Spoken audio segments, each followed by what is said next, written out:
Evening, everyone. Welcome, Katie. G'day. We've been talking for a while. We have, yeah. I don't know. Yeah, I've been interviewing people for a long time, and I've been interviewing Katie for a long time.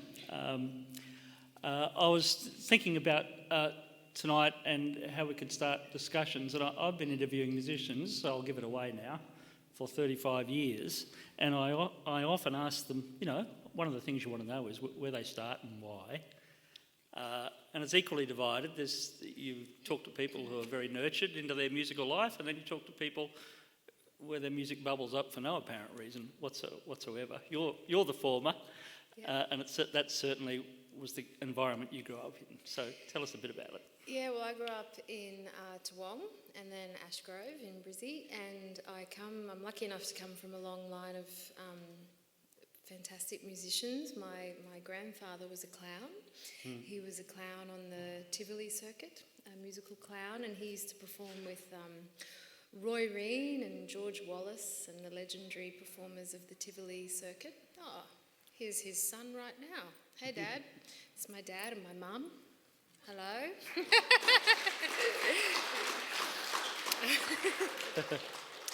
We were just talking about nature versus nurture, and I was lucky enough to grow up, as I said, in a very musical family, and Mum's mum, Mary, was a pianist for jazz dance bands, and then Mum obviously is a highly regarded, proper grown-up, full-on classical soprano, and then my dad is a journalist, but was also a singer, and I remember actually going through the cleaning up once when we were moving house and finding fan mail written to my dad. He was on the back cover of TV Week, I think. Yep. So Dad was a crooner. He used to play on 6 O'Clock Rock with Johnny O'Keefe, and so Mum and Dad met on a show called Showcase, which was recorded on Channel 0, Channel O, which later became Channel 10. And it was at the Nunawading studios where Rove Live used to be recorded. And I remember the first time George played on Rove, Ty and I were like, wow, this is where our Mum and Dad met. And Mum said she heard Dad sing and thought, all right, that's my main competition. The rest of them I've got them, but he's my main competition. And Dad thought exactly the same thing. And Dad won the viewers' vote, and Mum won the judges' vote. And 3 weeks later, they're engaged. Yay! But as I mentioned, Dad's dad, Tommy Noonan, was a clown, which was great for kids' birthday parties. And I remember him coming and doing his clown routine for my birthday parties when I was little. Everyone thought it was very cool that my granddad was a clown. And but my grandmother was also a singer on the Tivoli circuit, and my great auntie was a dancing girl. Auntie Josie was a dancing girl on the Tivoli.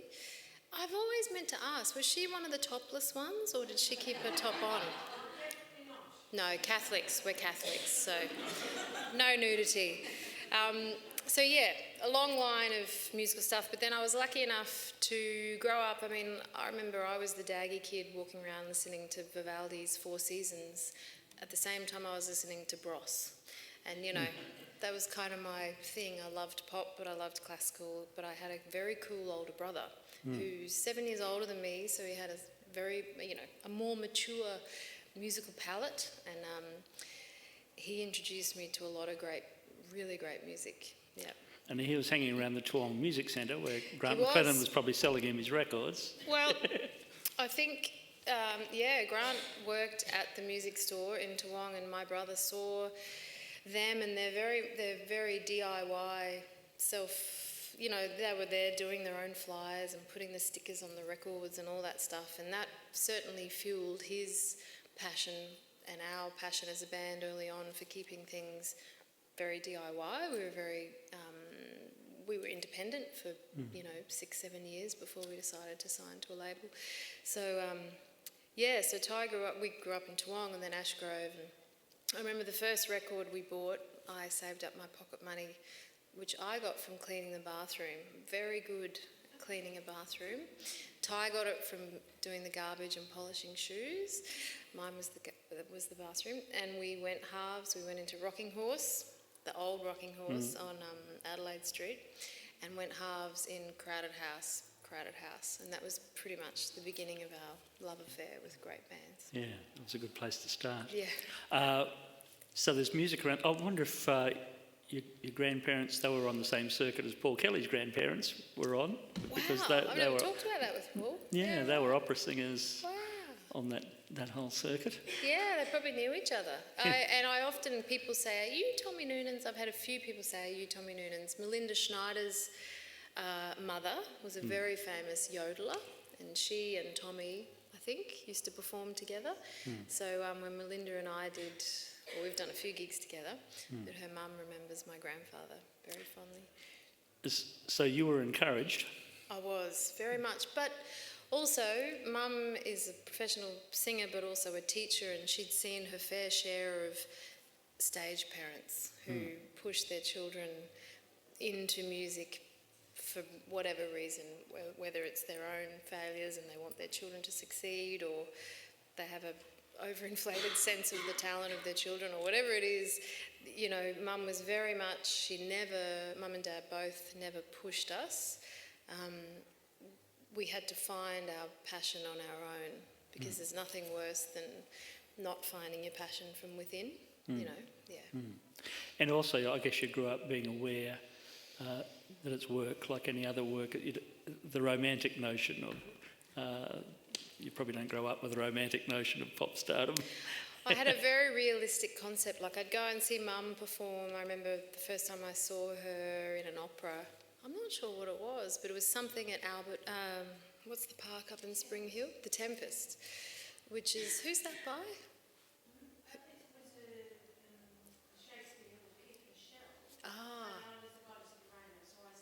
Yes, Mum was the goddess of the rainbow. And she had these, you know, wigs and crazy makeup and stuff, and then she'd come home, take the wig off, put her apron on and make me lunch for school.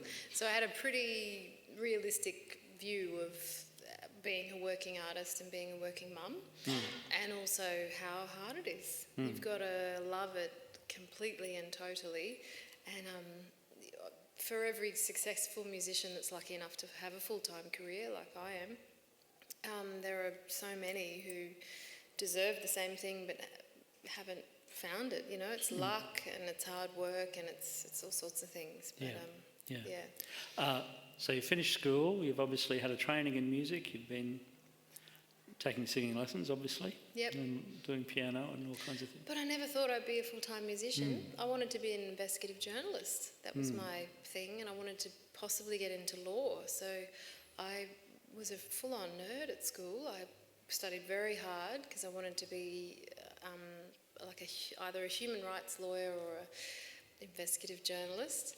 And in fact, my work experience I did with the late, great Albert Asbury at ABC in Toowong. Yep, which was fantastic. I got to write copy for the news, and I got to do the 5, 4, 3, 2, 1 on the 7:30 report, which was so exciting.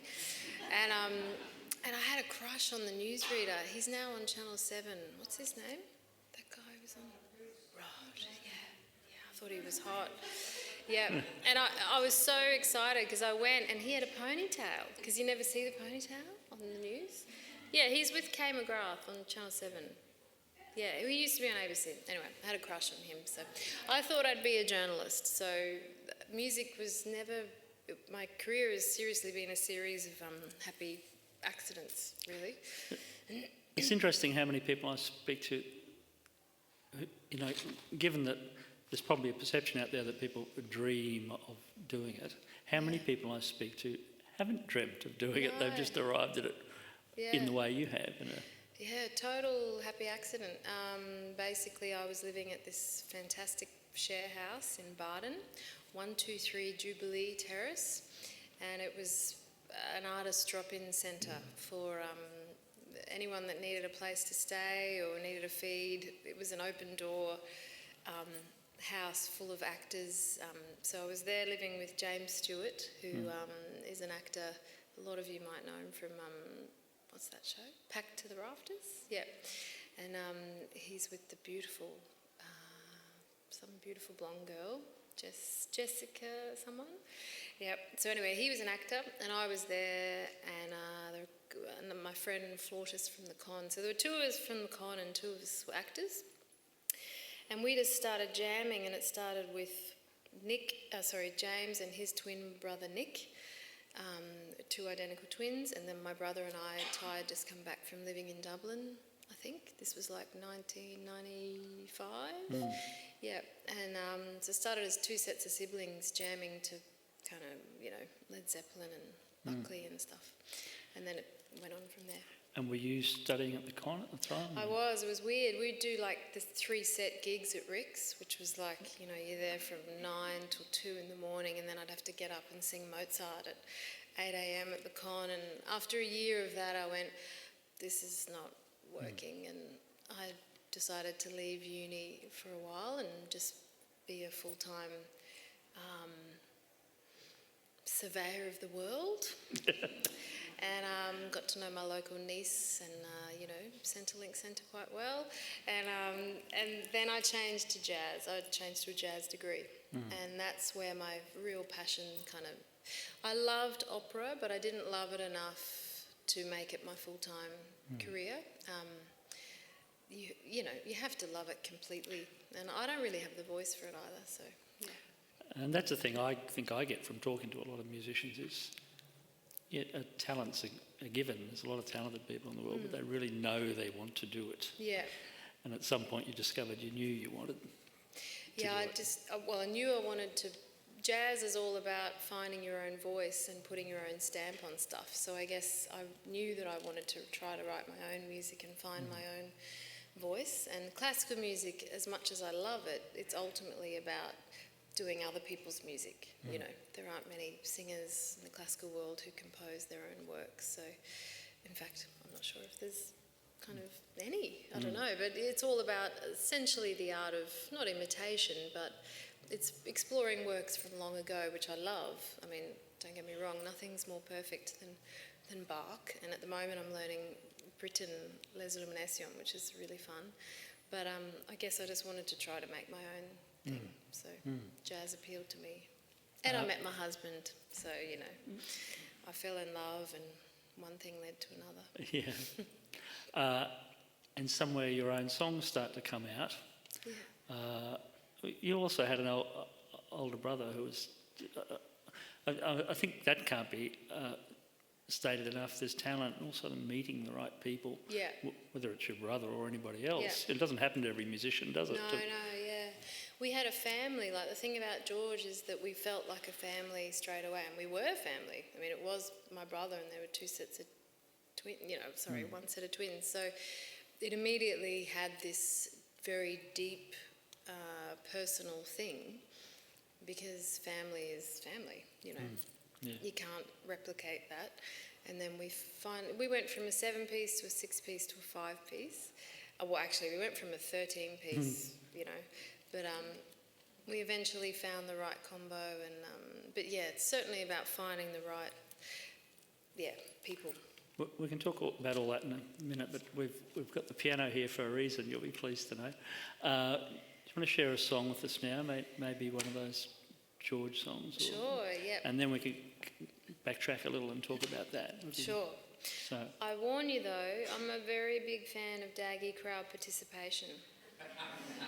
So,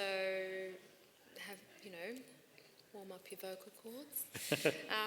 So I lived at a legendary place in Spring Hill, where I actually think Robert Forster lived for a while, called the Pink Palace. Oh, yes. Did he live there? I don't know, but he used to... Everyone used to hang out there. It's on the corner of...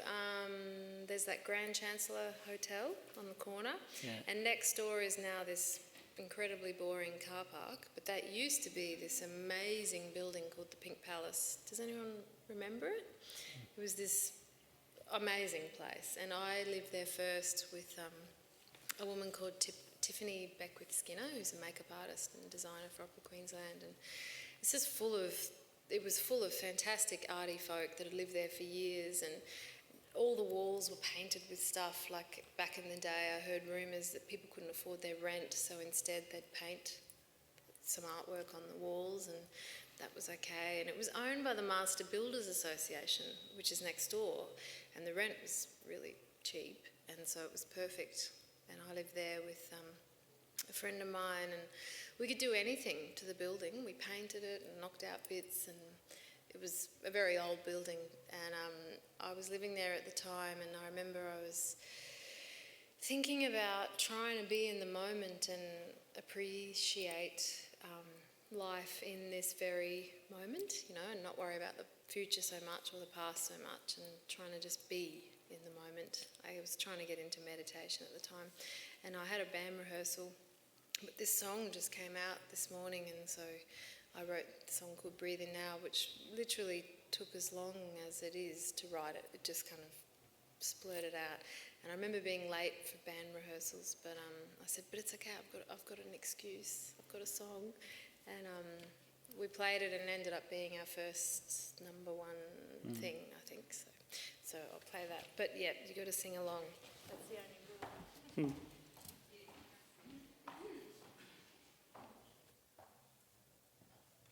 I remember when I first wrote these lyrics, because the first times of touring with George, there was no money for planes or hotels, so we drove everywhere. And our bass player worked as a shift worker at a servo in Maruka. And so we'd go and get him at the end of his shift at 1 a.m, and then we'd drive through the night and get to Sydney by about, 1 p.m. and do our gig that night. This time, though, we drove to Melbourne. Yes, in one go. I can tell you, one time we drove from Melbourne to Cairns in one go. That was pretty wild. I got to Cairns and was just a Fruit Loop. But no, not Melbourne, Adelaide to Cairns. It's even worse. Adelaide to Cairns, that's right. But I remember writing these words. So we stayed on people's floors, and I remember, so there were 5 of us, and this guy had one double bed, but it was one of those ensemble beds. So we thought, we'll just split it in half, and a few of us will have the hard edge, and the other, And so literally the 5 of us, slept together on the floor in this cold flat in Northcote, and I wrote these words at the time, and yeah.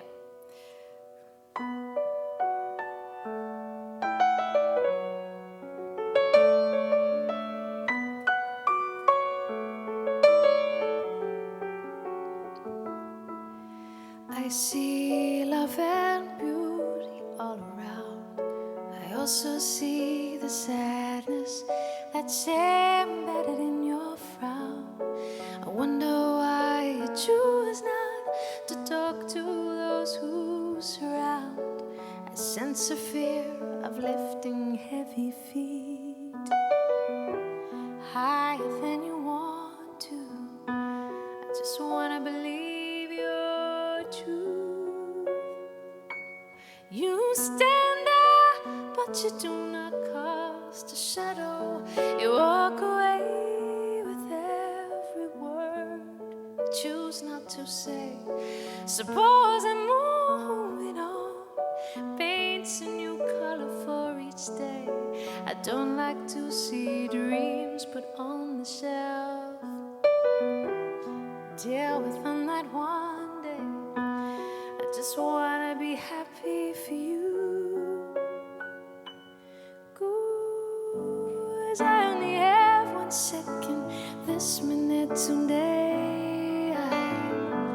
I come press rewind and turn it back and call it now. And so this moment I just have to sing out loud and say I like and breathing now. Say I live and breathing now. 'Cause I'm moving, holding on to what I learned. It's time to let go of the notion that the whole world's against me. Break free of shackles and deformity. Time free now,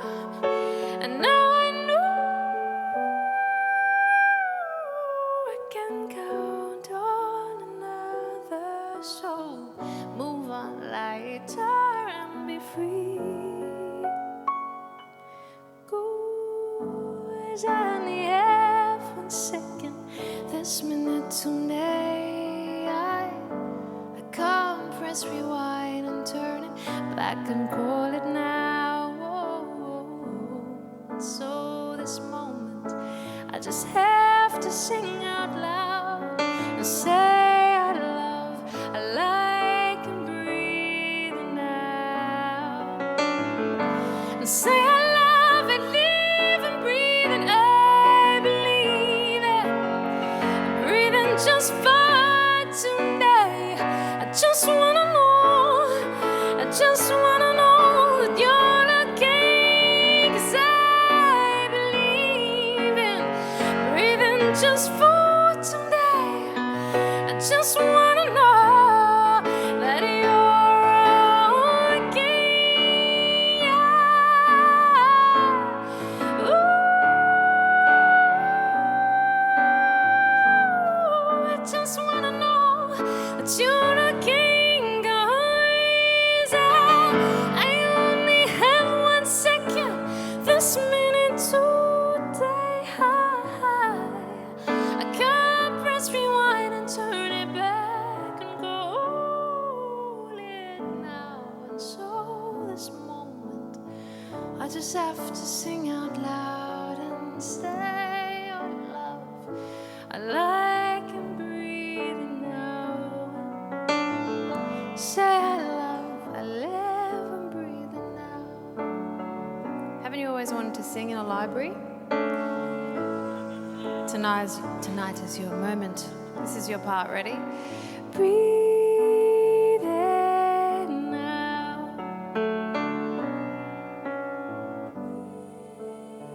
Beautiful. So you keep on going. 'Cause I only have 1 second this minute today.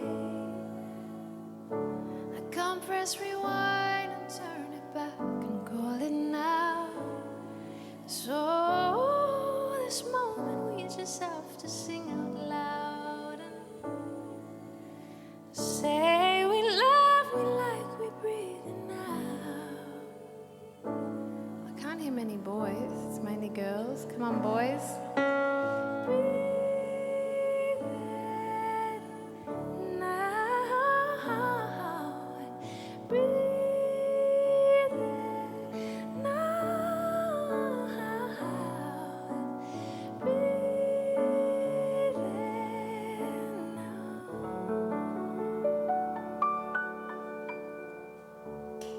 Beautiful. Thank you.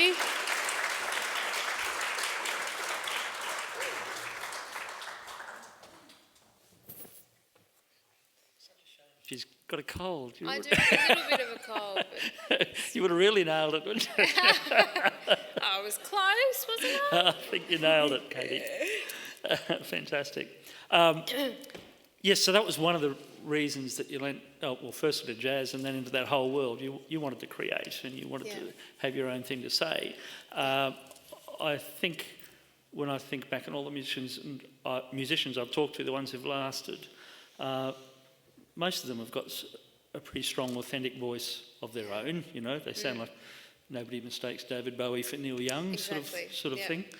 And it's not about a perfect voice, it's about a unique voice. Yes. Like I love Tom Waits as much as I love Björk, and I think you could say neither of those voices are particularly perfect, but they're perfectly unique, you know. And an important thing in bands, which is a different chemistry again, is this mostly accidental combination of all those personalities, but also the diverse kind of influences that a band has. And we were very much a very equal band where it was a musical democracy where all voices were heard. I mean, Tyrone, my brother, and I were the main songwriting forces, along with Nick, but Nick Stewart, the guitarist. But then we also had songs where all 5 of us wrote them, and but even regardless of who wrote the song, when it came to arranging, it was very much everyone had their ideas heard, and we tried everyone's ideas out, and we had a unified vision, I guess. Yeah. And you sounded like George. Yeah, well, our whole obsession was sounding like no one else. And the minute we started sounding like someone else, we'd go, oh, no, we've got to stop. And, yeah. Whenever I talk to anybody who's been there for any of the Beatles stuff, like George Martin and other people I've talked to, they wanted to be different. Yeah. They wanted to be ahead of the pack, and I think that applies to a lot of musicians. Yeah, and it's we were very earnest, and we were very we had big dreams, and we dreamt that. I mean, I remember, we were self-managed for a lot of our career, and I remember back when Juice Mag existed and Rolling Stone, we literally went into the foyer and just sat there until someone came and saw us, and we'd do these gigs. We had a meeting with Kim Thomas, who manages the Whitlams, and Tim Freedman, and he said, you have to tour to Sydney and Melbourne 6 times a year. And we went, okay, and we did it. We toured every 2 months, we toured minimum. And I remember the first tour, as I said, we went and picked up Jeff from the Servo at Maruka and drove through the night to Sydney, and we played at the Excelsior in Surrey Hills. And our pay was 10% of the bar, and we were paid $27. And we didn't even, buy us dinner or petrol or anything, but that was our thing. We was all in the kitty, and we weren't in it to be well known or anything. We just wanted to keep on being able to do it, kind of thing.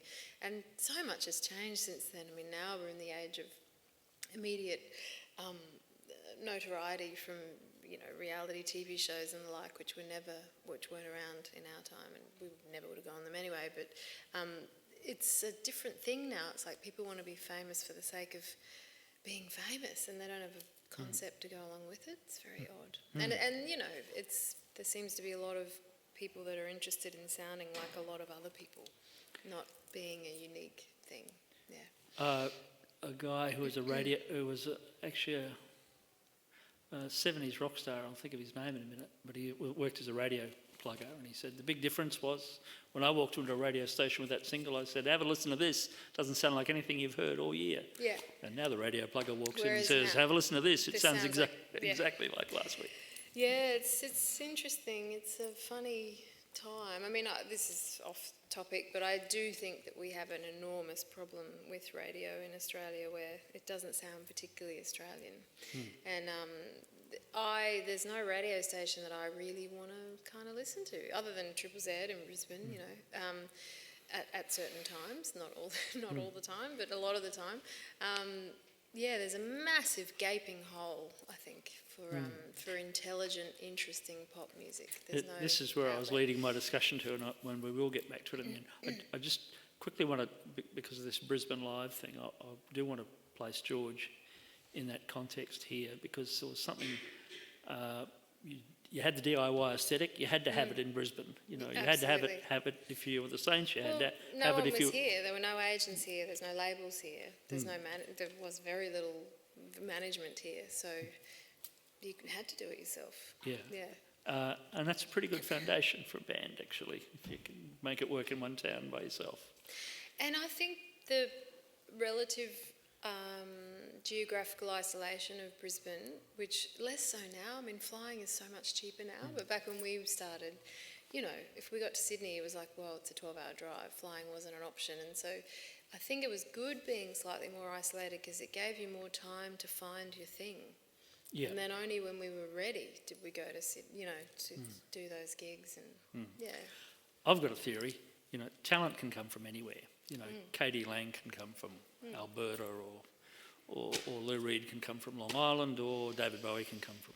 It can sort of pop up like a geyser from anywhere. So locality is not that important then, or Kurt Cobain's from even less nowhere.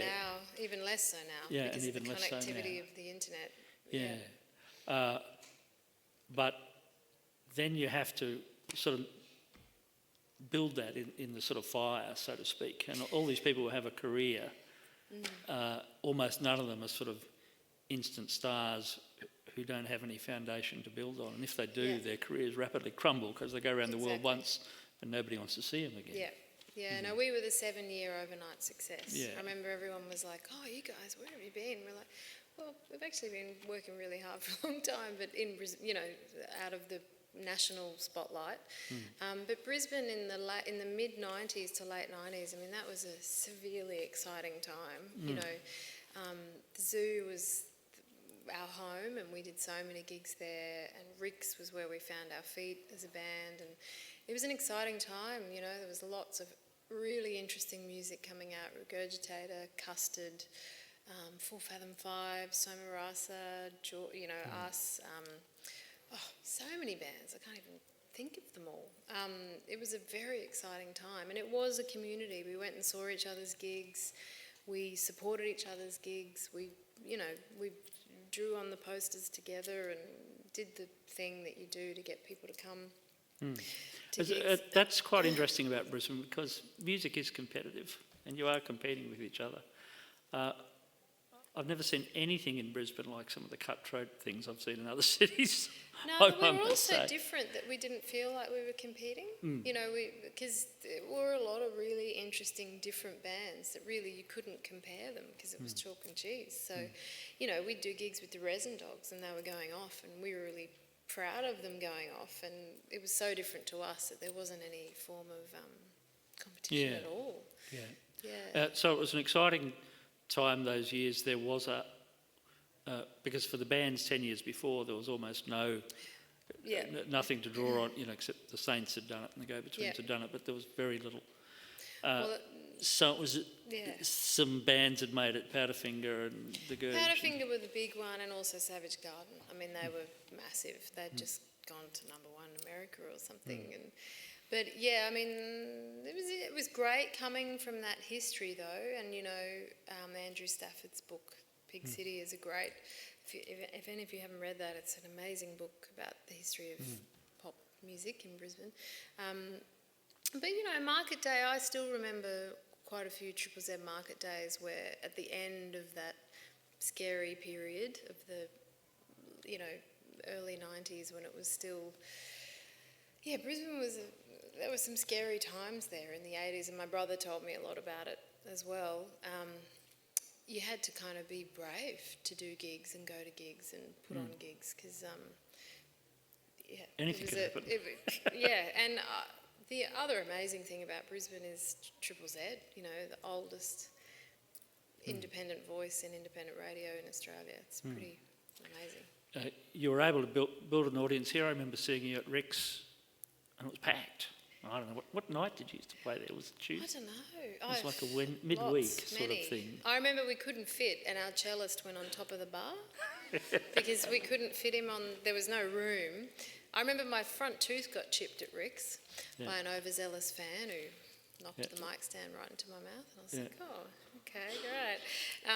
But they were great, and they were 3-set gigs, so you had to play 30 tunes. It wasn't just So it was a great apprenticeship. So when this overnight success, when you eventually, because you did your EPs here, and when you eventually had that success, you'd really done the groundwork and you were ready for it.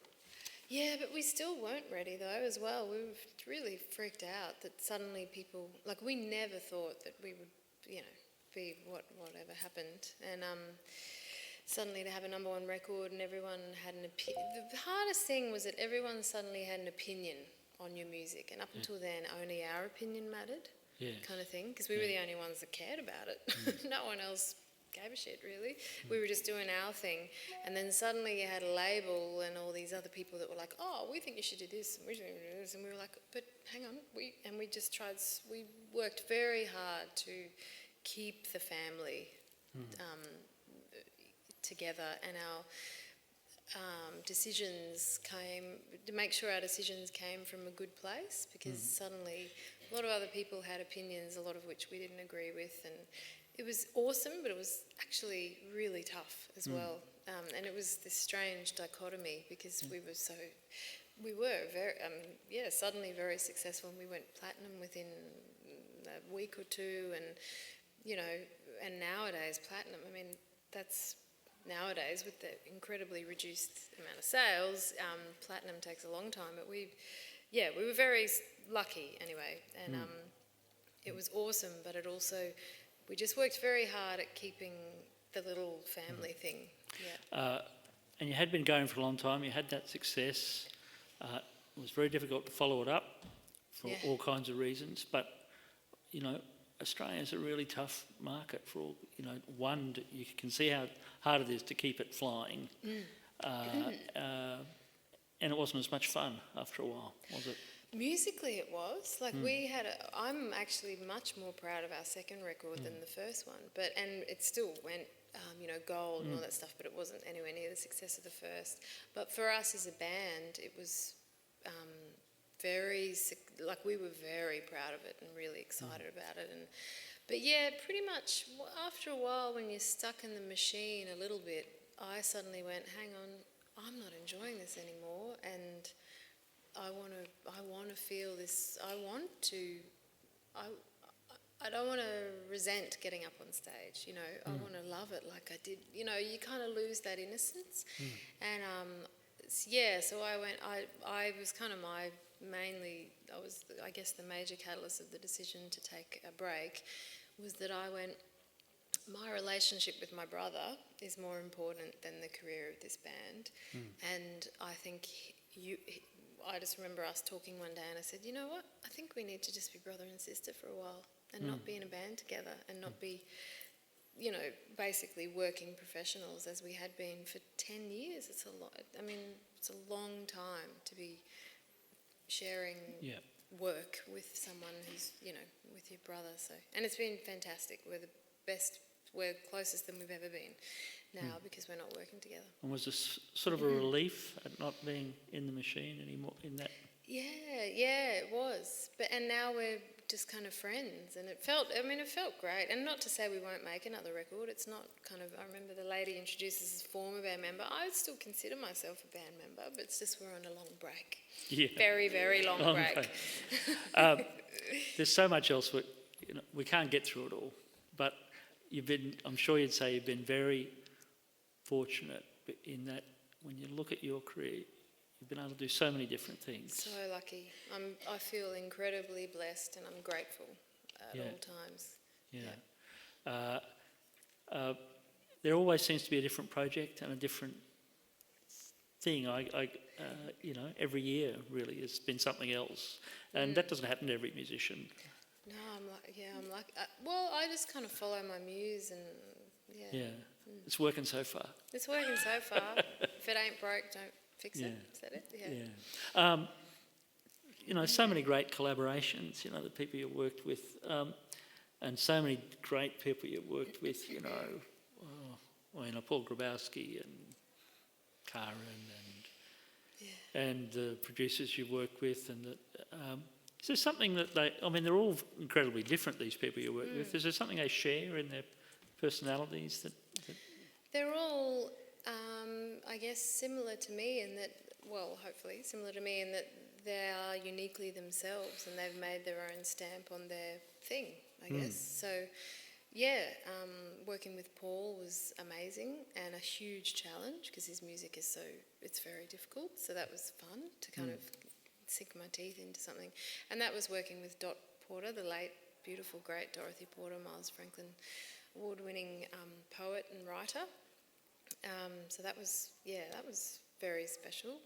And with Karen, it was just us basically running in. Well, we played together at a festival that Richard Tognetti put us together for, and it just felt great straight away. So a number of years later, we thought, let's make a record. And the collaboration, for me, my big passion moving forward is cross-art form collaboration. So the week after next, I have a world premiere thing with the Sydney Dance Company and the Sydney Symphony Orchestra.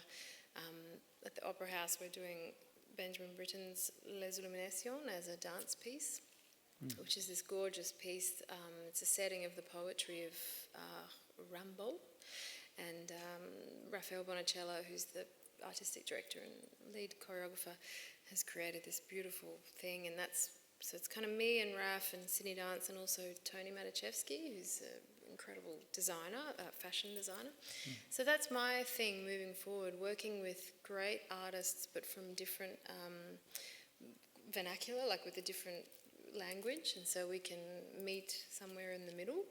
Yeah, that's kind of my thing moving forward. I've got one or two other points I want to work through with you, but let's share some music, and Okay. Afterwards, I've got a question or two. I'm sure the audience has a question or two as well. So there was a couple of different options you had. You can choose well, maybe talking of cross, collaborations. And we're in a library. I spent a lot of time in the National Library in Canberra, researching the lives of Australia's first female convicts, and I wrote a song cycle called Fierce Hearts, the Music of Love Song Circus, and this was a collaboration with Circa, who I'm sure a lot of you know are an amazing Brisbane-based, internationally renowned circus company. And it started from a collection of coins that I saw at the National Museum called Love Tokens, and it was a collection of coins with inscriptions that convicts wrote for their loved ones that they were forced to leave behind, or loved ones wrote to convicts and they wore them around their neck. So it was the penny farthing coin, I think, which is a soft copper coin, so you could scratch out whoever the king or queen was at the time and inscript a message. And there were messages like, "When this you see, remember me, though many miles we distant be, our love till death shall take my breath." And these beautiful poetic things, and I thought, wow, I want to get to know these people, and as a woman and a mother I wanted to know the woman's story. So unfortunately literacy was not a gift bestowed upon women at that time usually, so I just researched these women's lives and turned their stories into song. So I thought I might play one of those songs. This is a song called Janet, which is about Janet Houston, who was incarcerated at the Cascades Female Factory outside Hobart. And I'll do that one.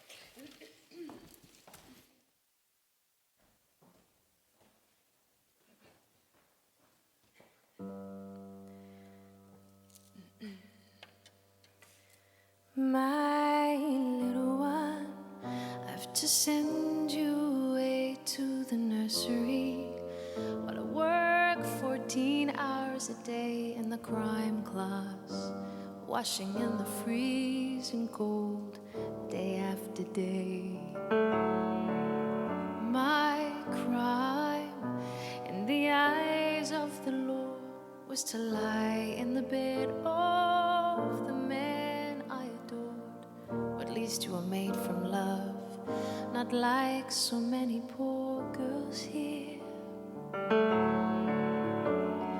Please stay strong without your mother's touch. If I could, I'd break every wall between you and I, but I can't let them drive me mad. 'Cause now I have you to live for. Everything's changed. Thank God it's not like before, when I couldn't see a future for me. My little one, at least you're near me.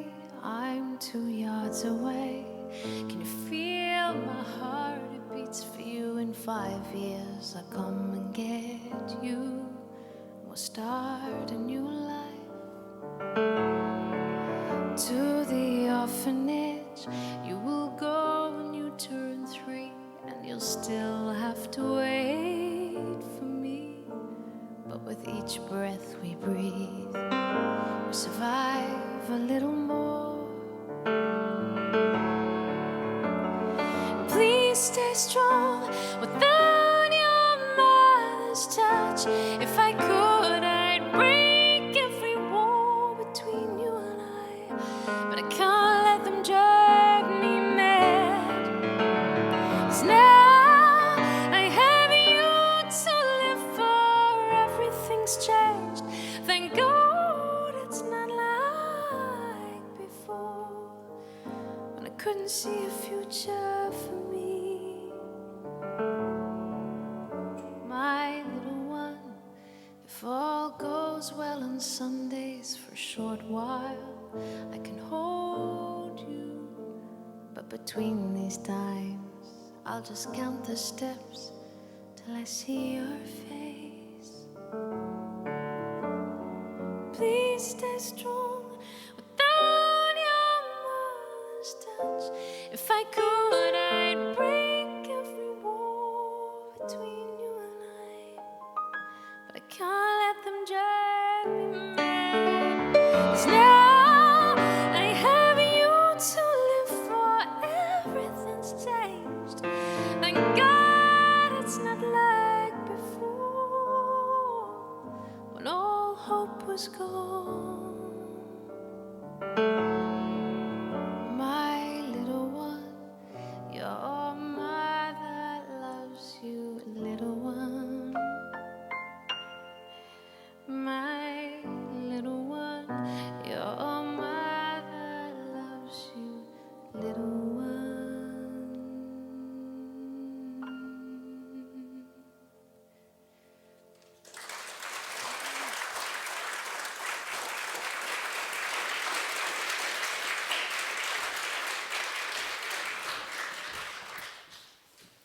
Fantastic, Katie.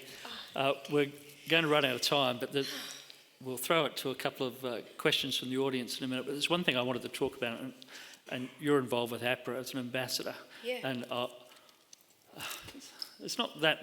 I mean, I realise life is always tough for an original creative person. You know, Yeah. it always has been and probably always will be. But we've seen a change in the last 20 years. People no longer are willing to pay for music. And that's a really sad thing. And I try and say every time I'm talking to people that we have to get in the habit of buying music if we want our artists to survive. Yeah. And I'm sure you have some thoughts on that. It's a tough thing because I don't understand the concept of getting something for nothing. Yeah. You know, and that's, I've never, you know, stolen from a shop. Everything I've got, I've paid for. And for me, art and music is something worth paying for. And I also, there's a thing in the music industry where everyone says, oh, can you put me on the door for the gig and stuff? And I always go, well, yeah, I can, but, you know, there are a number of musicians to pay, and is there a reason why you're not happy to pay money to play music, to see music, but you're happy to pay to see a movie by an American producer that, or whatever it is? You know, it's a strange culture that we have, and I also think, you know, albums are so, God, it's, you know, years and months and hours and weeks, and they take so much work to create, and it's a funny thing. I still would prefer to pay $30 for an album because that's kind of what I grew up paying for an album. And now you go to JB and it's like, you know, there are albums there for. Yeah, it's a funny thing, and more than ever, it's very difficult to make any money from a record because studios still cost what they cost and things still cost what they cost. But at the end of the day, I think, you know, true music will always be there. But yeah, if you want artists to keep on making records, yeah, you need to support what they do, which of course we do through going to gigs, and that's one major thing. But yeah, the other way is, always making sure you do the right thing by their art and respecting it and paying for it. And the beautiful positive thing is, for every, you know, pop star, or whether it's manufactured or not, there's all, you know, there's a Fleet Foxes, or exactly. there's someone else doing something really original and creative. And long may it happen. Those artists will stand the test of time. I mean, I don't even remember who won Australian Idol in whatever year it was. I mean, obviously, don't get me wrong, there were great voices on those shows, and that's, you know, but true artistry will always stand the test of time. Yeah, I think. Great. Yeah. We've had fun. We could go on for another hour, but we won't. But we've got a bit of time. We'll just, if anybody's got a couple of questions, let's throw to the bring audience. On the fluoro. Can you give us any insight into the announcement that was made about the Valentine's Day weekend in February next year? Yeah, Well, I'm the artistic director. Well, I'm the artistic director of an imaginary festival, which we have to find a lot of money for. I'm starting I guess it's maybe the first true crossover festival, because my thing, I love crossing over different worlds, and I'm starting a festival in the Pyrenees wine region, which is in regional Victoria, about an hour and a half northwest. And the idea is great classical musicians meet great pop rock artists, and at this stage the artists we have in mind are, has anyone heard Paul Kelly's Conversations with Ghosts? His new record was out last Friday. It's so great, and that's kind of the perfect embodiment of what I want to do with the festival, which is classical. That's the ANM Chamber Orchestra meets Paul Kelly and his unique voice and take on great writing of the last probably couple of centuries. So Paul Kelly, like myself, Claire Bowditch, Lior, those kind of artists meet classical chamber orchestras, meets classical singers like Teddy Tahu Rhodes and Fiona Campbell and Karen Shalp. And because basically, no disrespect, but I went to Splendour last year and I went, oh my God, I'm too old. I can't do this. Imagine what I think. The mud, the smell, the people off their guts on whatever they're on, drunk people, spew in the toilets, crappy toilets. It's like, oh. I mean, the only festival I can still really go to and cope is Woodford, and I love Woodford. But I thought, wouldn't it be great to have a festival that you could take your kids to and take your mum to and your dad, and have that true, it's not too loud, and there's great wine and great food and fancy portaloos, and it's very important, the toilet situation, and support great Australian artists. So anyway, that's what we're doing, but we need starting a festival is full on. It's amazing. So we're doing a lot of fundraising at the moment.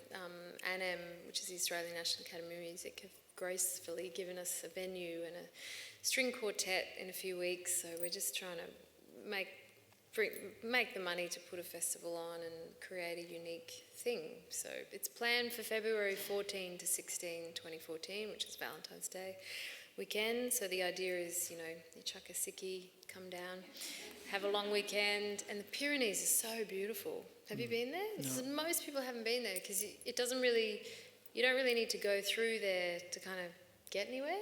So it's kind of one of those pockets, and incredible wine, Dalwhinnie, Teltani, Summerfield, really good Shiraz, which is I like. So yeah, so that's the plan. Yeah, we'll see how we go. Yeah.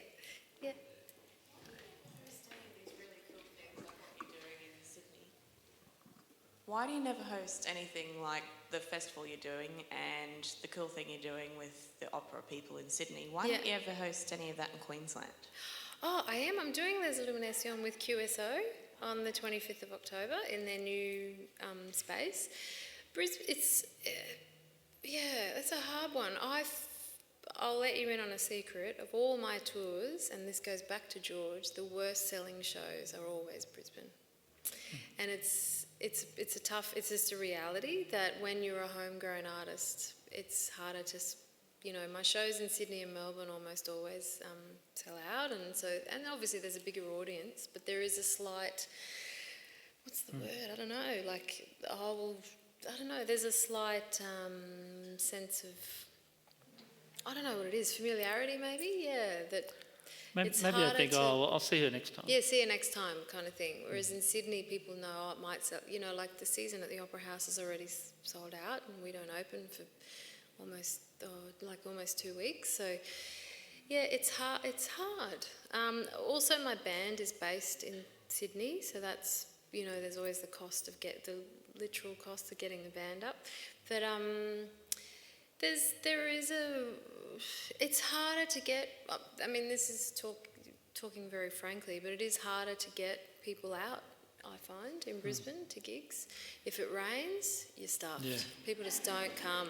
Whereas in Melbourne, if it rains, it's like, whatever, it rains every day. So, hello, that's all right, it's quite musical. It's a hard one. I do try to do that stuff here as well, but Brisbane is always, a little bit more of a personal risk to make it work, which is no disrespect, it's just a fact. Can I say something? I think great music towns, like really, really happening, they need density, don't they? Yeah, And I mean, it's coming. There's just more. There are just more people in. There are more people. You know, it's how many people in Sydney? Yeah. Like almost 5 million or something, isn't Yeah. it? Yeah. So.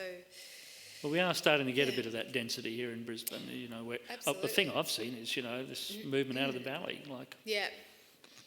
I still play gigs, and Yeah, I'm the not Box playing them in the West valley anymore. End, and there's that great new place in Paddington. The Lefties. The Lefties. You know. Yeah.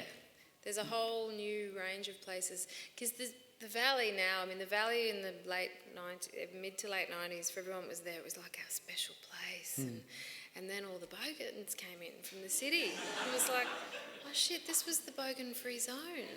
And then they all came in. So now we're going to West End and Paddington and other areas to put on music. So, yeah. But I will do it more.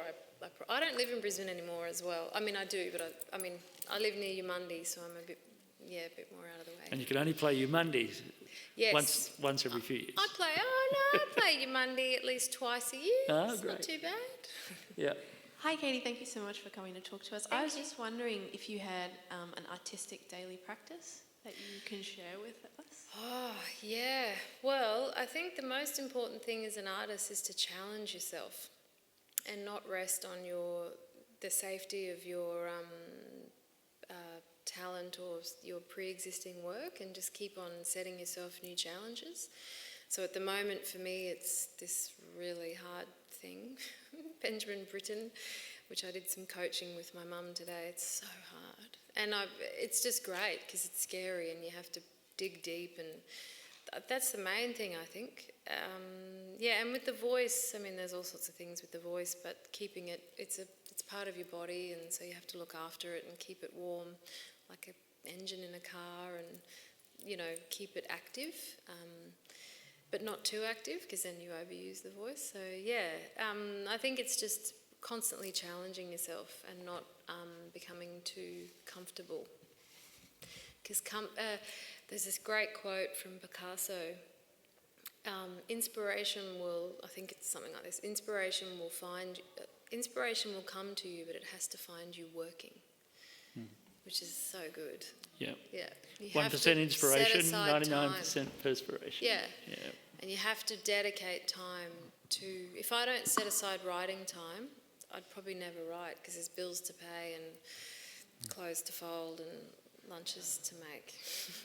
You know? We're going to have to draw it to a close, folks. Thank you so much for coming down, Katie. We've had a lot of fun. Thanks for having me. Yay!